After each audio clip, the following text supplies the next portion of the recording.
Hi guys, this video is about my definition of mini keyboards, an attempt to classify small electronic keyboards.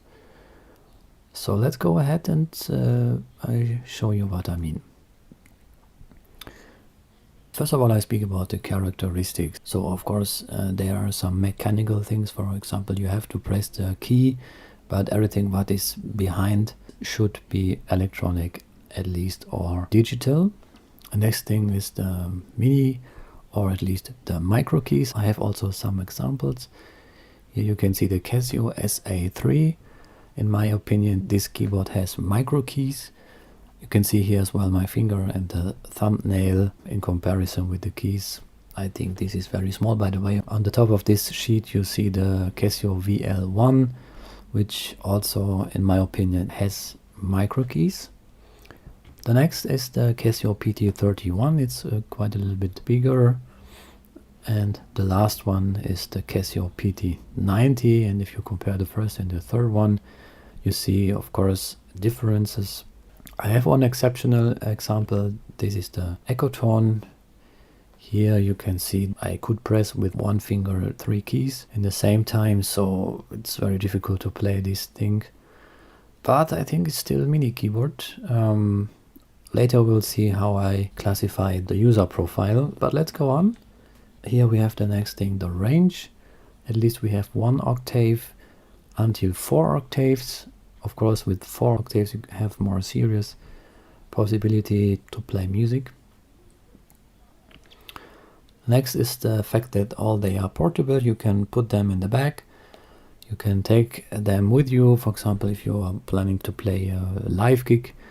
So here they are very easy to transport. The next is the fact that some of them, they are monophonic, so you can press only one key in the same time, but with others you can use 8 tones at the same time. So the 8-tone polyphonic makes more sense if you are planning to play chords or harmonics. The next is the fact that they have at least 1 speaker, and some of them they have 2 speakers, but most of them have only 1 speaker because for the fact that they has to be portable. The next is the line out. In some of them, this is not so common, but you have here the possibility to record yourself, or if you want to plug in some loudspeakers. The next is the headphone jack, the same thing, also not so common, unfortunately, I have to say, because, and in my case, because I'm a collector and want to leave the cases like they are, and if I want to record them, I have to use some microphones. Of course, this is not the best way, but anyway. The next is the MIDI in and MIDI out. This is also not common. Yes, this is the one thing that the old style of mini keyboards from the 80s, from the 90s, they doesn't had this. Next is the battery compartment. Of course, all of them has this. Which is not so often is the AC power supply. The big companies like Casio, Yamaha, Bontempi. Here I have to say most of their keyboards has this AC power supply, but not all. And of course, if you are planning to play a live gig, and would be nice to have an AC power supply. Next are the sounds. We have at least 1, of course, until 100 of sounds. But this, I have to say, this is quite a marketing thing, because in my case at least, although I have 100 sounds, I don't use them. Maybe 5, 6 or 7, but the rest I don't like, and often they are quite repetitive, so almost they sound the same, or just a little bit different, and not a good quality. So the next is the record and playback option. This is quite common. A lot of keyboards have this, but the level is a little bit different between them, because some keyboards only you record and you can play back the things, but you cannot play anything to it. In other, you have a quite complex system. You have, for example, like a sequencer. You can layer the melodies, the chords, you can add things. And next is the automatic accompaniment.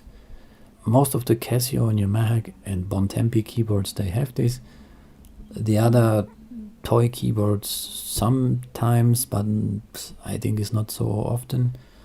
In general, it's nice to have this option, this feature, so you can play some chords or some rhythm just to add the melody. It's okay, but in my case I don't use this often. The next is the demo song or the demo songs.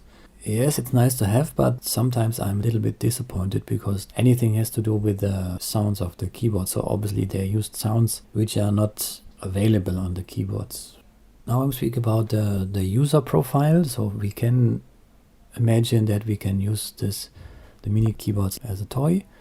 If you imagine that you give the keyboard to your child, which has from 0 until 4 years maybe, and just to give them one idea what is a instrument, and yes, to play a little bit with this.